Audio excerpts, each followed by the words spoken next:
would you like to capture some of the energy in the cosmos, the energy in our atmosphere, the energy that surrounds your garden, and focus it into the soil in your garden beds to benefit your plants?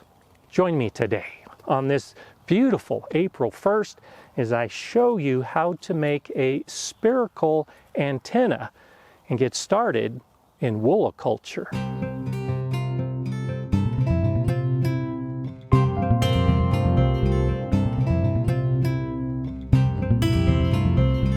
Hi, I'm Gardener Scott, and you've probably heard about Wooloculture and wondered about it. So many gardeners are beginning to practice this as a way to harness the energy all around us and direct it into our soil. Now, it begins by understanding how plants work. Plants are amazing factories of energy. They can take the sun's light and transform that into all of the structures that the plant needs and all of the nutrients that the plants need. The photosynthesis process is amazing. And we as humans have not been able to copy what plants can do naturally, just absorbing all the energy around us. The closest we can get to this is Wooloculture, where we can take some of the energy that the plants would normally put into the ground while they're growing, and instead we can energize our soil before the plants begin growing. And so for me, particularly here in Colorado on April 1st, there's no plants growing, but I can energize my soil by using a natural product like yarn made from wool. By using the natural product, it helps all of this energy through this spherical antenna into the soil. I'll tell you more about this in a little bit, but right now, let me show you how I made this way to capture this energy. I want to begin by selecting a nice tree branch. And this one looks pretty good. It's April 1st, and this is a willow tree. So the branch is pretty supple, and I'm looking at the Y at the tip of this branch.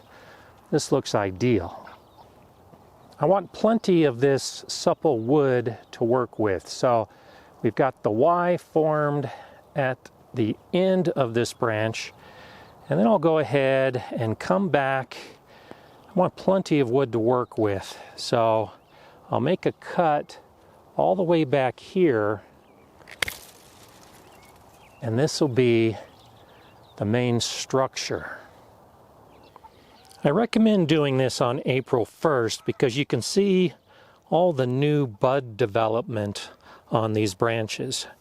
And here in Colorado, the bud development is slow. So most regions already have this or are just beginning to have these buds appear. That means there's energy moving into these branches, and we're going to use all the energy that these buds signify to really make this effective.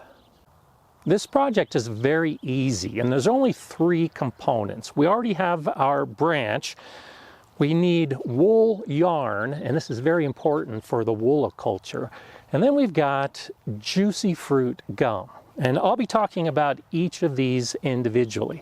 Let's go ahead and begin with our willow branch. We only need this Y tip. And even though all of these other branches have some great bud growth, we're going to go ahead and prune off all of these other branches.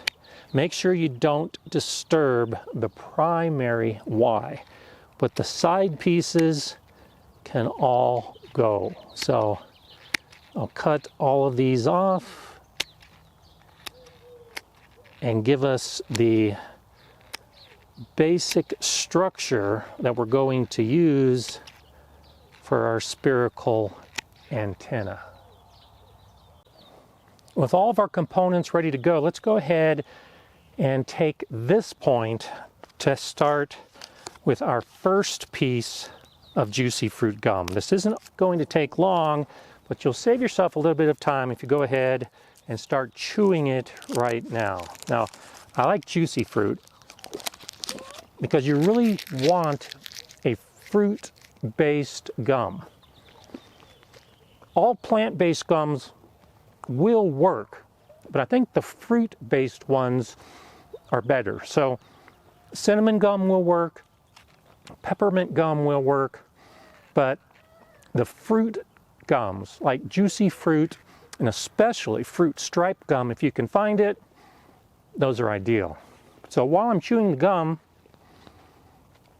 I want to look at this Y, and I want to extend out about 8 to 10 inches and try to make the two sides as even as possible.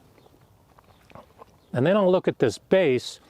Now about half of this base will be buried, and so the portion that's above ground needs to be about the same length as these ear pieces. So I'll come down to about here, and this is the point that's going to be buried. As long as I have 6 to 8 inches in the ground, it's going to be perfect. So this is a great start. And now I can start getting this wool yarn ready to go. And I want to find the end of the yarn. Now this skein looks like it's going to work pretty well. You can roll all of this into a ball. That works perfectly fine, but as long as you have easy access to the yarn, everything's going to be good.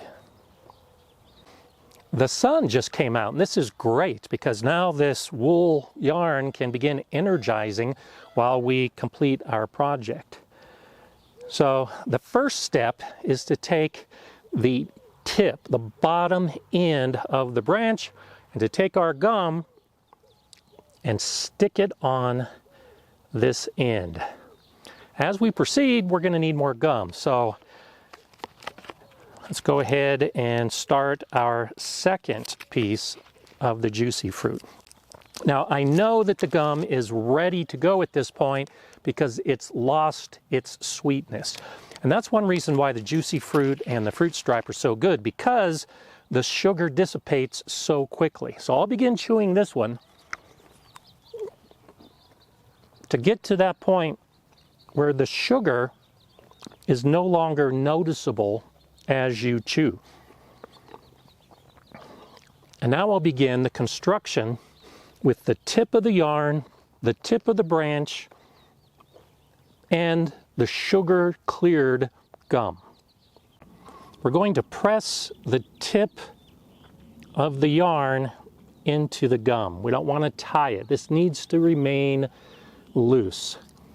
And then we're going to wrap the yarn around the stick. Now with a small stick like this, I find it easiest to just go ahead and spin the stick while I'm holding the yarn stable. I'm still chewing the gum because I want the second piece of gum to also have the sugar dissipated by the time I get to the next step. So we are creating a spiral of this yarn up to the crook of the branches. We'll go ahead and come underneath the branch to continue going up to the other side. And this is where the next piece of gum comes in. The sugar is pretty much gone. I'm going to go ahead and wrap the gum around this junction. I need another piece of gum to continue the project. So I'll go ahead and begin chewing the next piece for the same results. I want the sugar out of the gum. It's important to note that sugar-free gum does not work. There needs to be just enough sugar left in the gum that can help ensure the conductivity of this yarn. Too much sugar is actually going to inhibit the conductivity in the gum. And so it's just at that point when the sugar dissipates where it's best to use. So now I'll go ahead and keep spinning the yarn around this side. Each of these spirals is about 1 inch apart from each other. Continuing up the branch until I get to the tip. I am applying some pressure to try to keep it taut. I'm trying to chew pretty quickly because we're going to need gum now when we get to this other tip. And I'll put the gum on this tip and wrap the yarn around it. Now I'm going back in the other direction down the stick.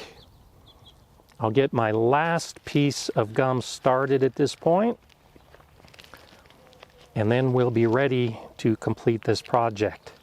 So this piece still had a little bit of sugar in it, but it shouldn't be too big a problem.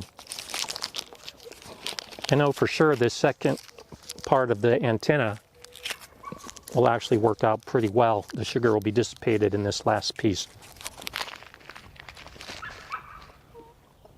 So now we'll continue wrapping.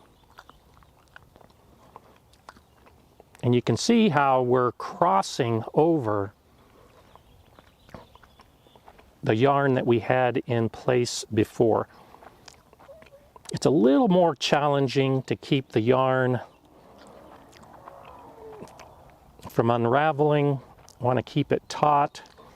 The gum definitely helps with that by holding it into position. And we'll go down to the branch crook again.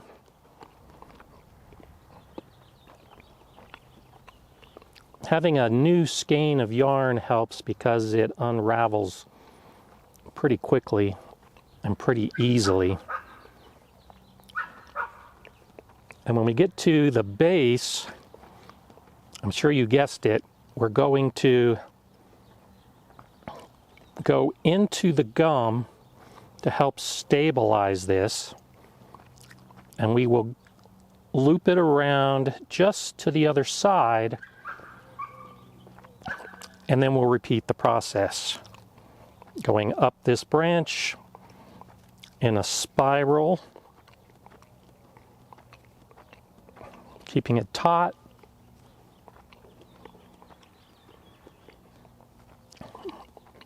The sugar is pretty much out of this gum. I'm at the tip. Put the gum in place. Wrap it around. And then go down the other side. And we'll continue doing this down to the crook and all the way down to the bottom of our Spirical antenna. So you can see how good the yarn is covering this nice willow branch. And it doesn't take long at all. You're seeing this in real time, of course. We get to the junction. We'll press it into the gum a little bit. And then we want to make sure we go in the opposite direction. Again, we can just spin it. And if the gum happens to come loose like it did, because it's snagged on my pant leg, it's not a problem. We'll just reattach it. We'll come down to the bottom.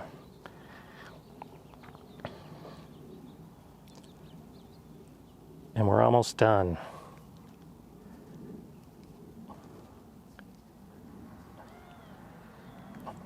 We'll connect this with our gum. And now we'll cut the yarn and this project is complete. You can see the pattern of the yarn, and this is exactly what we want.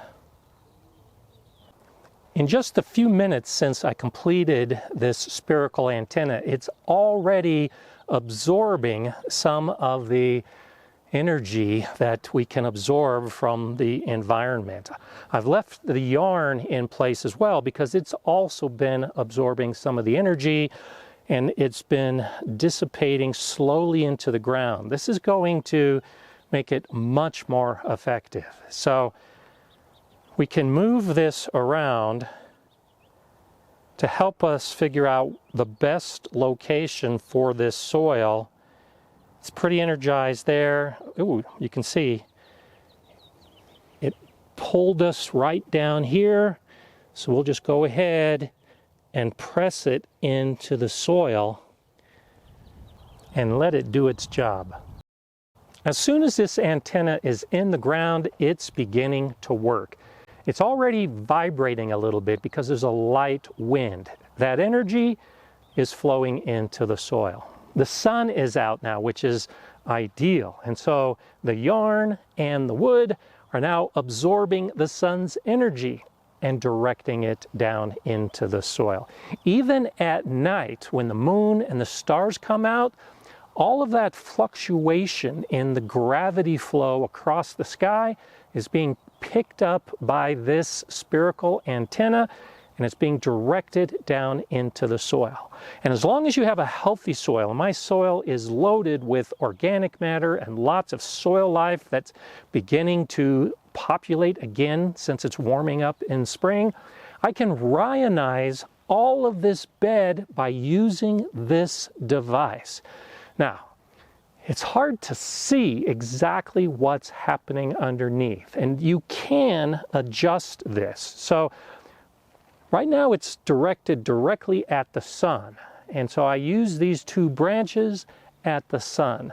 Later in the day, I can come and I can actually adjust these rabbit ears and turn the antenna to be facing the sun. Again, that's the best way to get the maximum amount of energy. You can just leave it in place and allow it to do its work, but by making minor modifications, you'll be able to get the best signal of all of this energy around you and direct it into the bed. I'll leave this in place up to the point that I begin sowing the seeds and those seedlings begin growing. Because once the plants are growing, I really don't need this anymore. The plants will do all of the work to energize the soil. Until then, with all of this yarn and a tree filled with branches, and of course, with a lot more juicy fruit gum, I'll be able to make antennas throughout my garden for all of these beds with about 4 to 6 weeks of energizing before I actually get the plants in place.